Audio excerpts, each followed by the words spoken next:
সালাতুল হাজত কি এবং কিভাবে সালাতুল হাজত আদায় করতে হয়, আজ আমরা সে বিষয়ে জানার চেষ্টা করবো ইনশাআল্লাহ তাআলা। হাজত মানে হলো প্রয়োজন, সালাতুল হাজত মানে হলো প্রয়োজনের সালাত। এমন কোনো মানুষ পৃথিবীতে নেই যার কোনো চাওয়া, যার কোনো বিশেষ প্রয়োজন নেই। মূলত বিশেষ কোনো প্রয়োজন, বিশেষ কোনো ইস্যু, বিশেষ কোনো গুরুত্বপূর্ণ চাওয়াকে সামনে রেখে সেটি বিষয় আল্লাহ তাআলার কাছে আবেদন নিবেদন করার জন্য, দোয়া করার জন্য সালাত আদায় করা হয়, সেটাকে বলা হয় সালাতুল হাজত। সালাতুল হাজত এই নামে, এই শব্দে আলাদা করে কোনো সালাতের কথা হাদিসে সেভাবে বর্ণিত না হলেও মৌলিকভাবে সালাতুল হাজত বা বিশেষ প্রয়োজনের প্রেক্ষিতে সালাত আদায় করা এই বিষয়টি প্রমাণিত।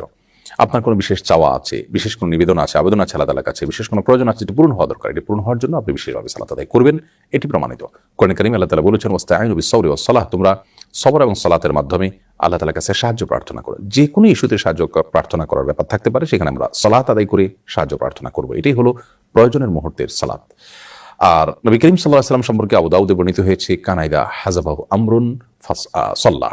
অন্য বর্ণনায় আছে কানাইদা হাজাবাহু আমরুন ফাজা ইলা সালাহ, অর্থাৎ নবী করিম সাল্লাল্লাহু আলাইহি ওয়াসাল্লামের জীবনে গুরুত্বপূর্ণ কোনো ইস্যু, কোনো প্রয়োজন, কোনো সমস্যা তার সামনে এসে পড়লে তিনি সাথে সাথে সালাতে দাঁড়িয়ে যেতেন। সালাতের মাধ্যমে আল্লাহ তাআলার কাছে আশ্রয় প্রার্থনা করতেন, প্রয়োজন পূরণের জন্য দোয়া করতেন। বিশ্ববিখ্যাত মুহাদ্দিস মোল্লা আলী কারি রাহিমাহুল্লাহ তিনি বলেছেন যে এই সালাত যে নবী সাল্লাল্লাহু আলাইহি ওয়াসাল্লাম প্রয়োজন হলে সালাতে দাঁড়িয়ে যেতেন, এটা কি সালাতুল হাজত বলা যেতে পারে, অর্থাৎ প্রয়োজনের মুহূর্তের সালাত এটাই। যেহেতু এটার বিশেষ কোনো কাইফিয়ত বা পদ্ধতি বা বিশেষ কোনো সময় ঠিক করা নেই, যে কোনো সময় এটি পড়া যেতে পারে।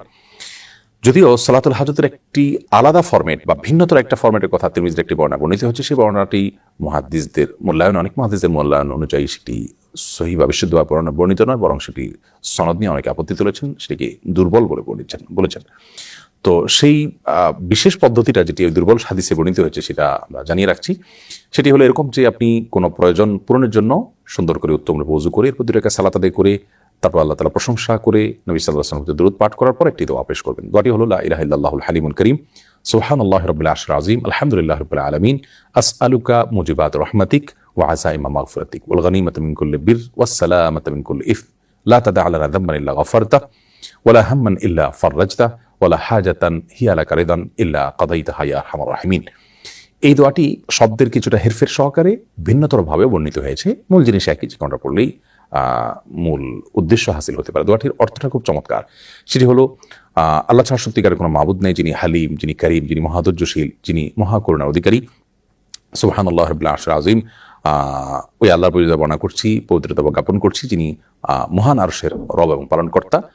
প্রশংসা করছি ওই আল্লাহর, যিনি সকল জগৎসমূহের পালনকর্তা। আসআলুকা মুজিবাত রাহমাতিক, হে আল্লাহ আপনার কাছে আমি চাই এমন জিনিস, এমন আমল, এমন দোয়া যা আপনার রহমতকে আবশ্যক করে দিবে আমার জন্য, এবং আপনার ক্ষমা লাভের যে উপায় উপকরণ আছে সেটি আপনার কাছে আমি চাই, এবং ওয়াল গনিমাতা মিন কুল্লি বির, সকল ভালো কাজ করার সৌভাগ্য আমি যেন পাই সেটি চাই, ওয়াস সালামাতা মিন কুল্লি ইসম, সকল পাপ থেকে নিরাপত্তা যেন আমি লাভ করতে পারি, নিরাপদ যেন থাকতে পারি, সেটা আমি আপনার কাছে চাই। লা তাদা লানা যামবান ইল্লা গফারতাহ, আল্লাহ আমার এমন কোনো পাপ যেন না থাকে যা আপনি মাফ করেননি, ক্ষমা করেননি, অর্থাৎ সব গুনাহ আপনি মাফ করে দিন।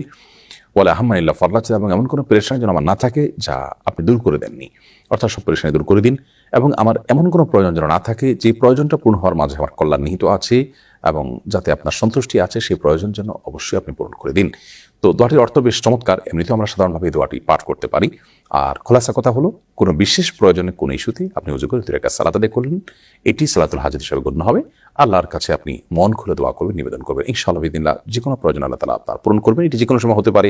আর দোয়া কবুলের সময়গুলোতে বিশেষ গুরুত্বের সাথে এগুলো করা উত্তম, এই ধরনের দোয়া সালাত আদায় করা এবং দোয়া পেশ করা উত্তম, যেমন ভোর রাত এবং দোয়া কবুলের যে আরো সময়গুলো আছে সেই সময়গুলোতে। আল্লাহ রাব্বুল আলামিন সব ক্ষেত্রে আমাদেরকে নবী করিম সাল্লাল্লাহু আলাইহি ওয়াসাল্লামের সুন্নাহকে অনুসরণ করার তৌফিক দান করুন।